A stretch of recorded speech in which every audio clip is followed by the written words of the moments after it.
नमस्ते। आप सभी मेरे यानी प्रतिज्ञा के साथ सुन रहे हैं कहानी अगर तुम साथ हो का भाग 8। का का हुआ?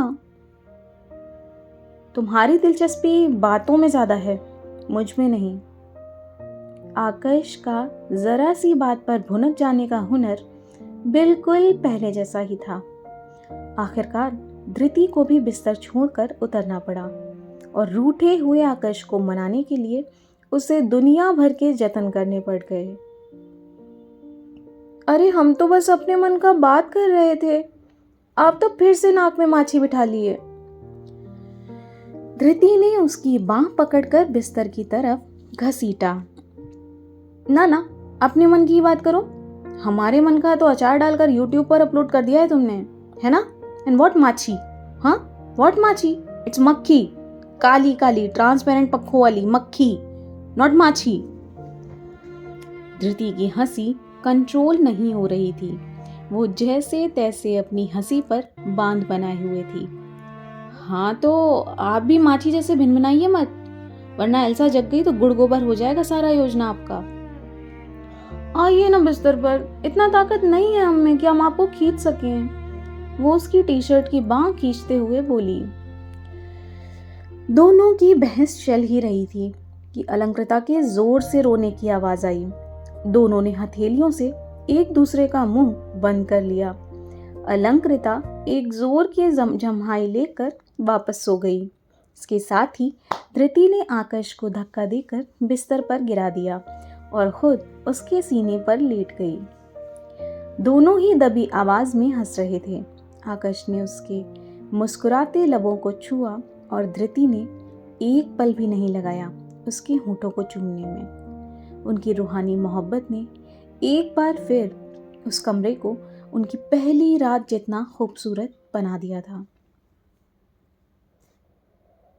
कहाँ खो गई मैडम? किचन में बाढ़ लाएंगी क्या? आकाश ने पीछे से आकर उसे बाहों में जकड़ लिया। अतीत के ख्यालों में गुम धृति ने आटा गूंथने के बर्तन में हद से ज्यादा पानी भर दिया था। उसने उसे ठीक करने के लिए जल्दी से सूखे आटे को बर्तन में डालना शुरू किया। आकाश के यूं अचानक उसे पकड़ते ही धृति छटपटा गई। छोड़िए, क्या कर रहे हैं? अरे अब तो शर्म कीजिए, बेटी बड़ी हो गई है, आप मानेंगे नहीं क्या? धृति आकाश ने उसे जकड़े हुए ही उसके कंधों को चूम लिया। आज तो एनिवर्सरी है, आज रात को तो फेवर। वो अपनी बात पूरी करता इससे पहले ही धृति ने ढेर सारा सूखा आटा उसके मुंह पर पोत दिया। मिल गया फेवर, जब देखो तब फेवर। किचन में हंसी की किलकारी गूंज उठी। आकाश कमर पर दोनों हाथ रखे जोकर बना खड़ा था। धृति मुंह पर हाथ रख के हंस रही थी। इतने में अर्नब किचन में घुसा और आकाश को देखते ही उसकी भी हंसी निकल गई। अरे भैया, ये क्या? ये ऐसा ब्राइट वॉल पुट्टी जैसा मेकअप कैसे हो गया आपका? वो दांत निकालते हुए बोला। आकाश ने उसकी गर्दन पकड़ी और सूखे आटे पर झुका दी। ऐसे। बेचारा अर्नब, भलाई का तो जमाना ही नहीं रह गया था। वो बेचारा तो आकाश का दुख बांटने आया था और आकाश ने सच में उसे अपने दुख का भागीदार बना लिया। अब दोनों के ही चेहरे एकदम सफेद रंगे हुए थे। धृति साड़ी का पल्ला मुंह पर रखे उन दोनों को देखकर हंस रही थी। लेकिन अभी ये मामला यहीं शांत नहीं हुआ। बड़ी माँ, भूख लगी है, कुछ खाने को दो ना।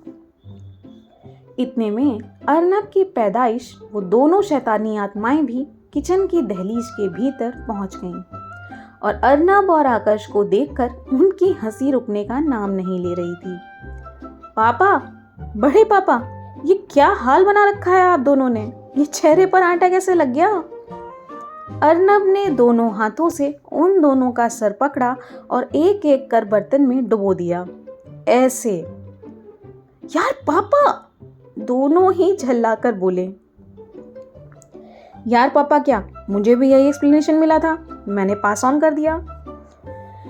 अब चारों भूत जैसी शक्ल लेकर किचन से बाहर निकले कि सामने से आ रही अलंकृता ने जैसे ही नजरें उठाकर उन्हें देखा, बेचारी की चीख निकल गई। और अलंकृता को इतनी तेज चीखता देख बेचारे उन चारों की चीख निकल गई। घर में एकदम सर्कस वाला माहौल हो गया था। अर्नब तो आकर्ष पर हुन्नस खाए था, लेकिन कनिष्क और कौस्तुभ को एक नया खेल मिल गया था। वो अलंकृता को डराते हुए उसके पीछे भागने लगे और जैसे ही उसे पकड़ा, उसके गालों पर अपने आटे वाले गाल रगड़ दिए। अलंकृता के गुस्से की कोई सीमा ही नहीं थी। इतने में सामने से रक्षित आ गए, जिन्हें देखते ही दोनों शैतानी आत्माओं के प्राणों पर बन आई। रक्षित को अपनी प्यारी पोती के साथ कैसा भी मजाक जरा भी मंजूर नहीं था। नतीजन सबकी क्लास लग गई। कनिष्क कौस्तुभ से लेकर आकर्ष तक सबको रक्षित की डांट पड़ गई। धृति बच गई। हमेशा की तरह आकर्ष ने यह बताया ही नहीं कि इस खेल की असली शुरुआत तो धृति ने ही की थी। घर में हंसी खुशी का माहौल चल रहा था कि उसी समय घर के दरवाजे पर जोर की दस्तक हुई। आकर्ष उठकर दरवाजा खोलने चला गया। दरवाजा खोलते ही उसके चेहरे के भाव बदल गए और माथे पर त्योरियां पड़ गईं। तुम? आकर्ष के मुंह से अचानक ही निकल पड़ा।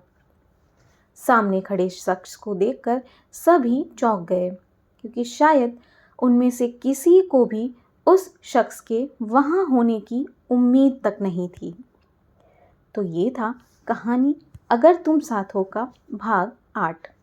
जल्दी ही मिलते हैं इस कहानी के अगले भाग के साथ। तब तक के लिए धन्यवाद।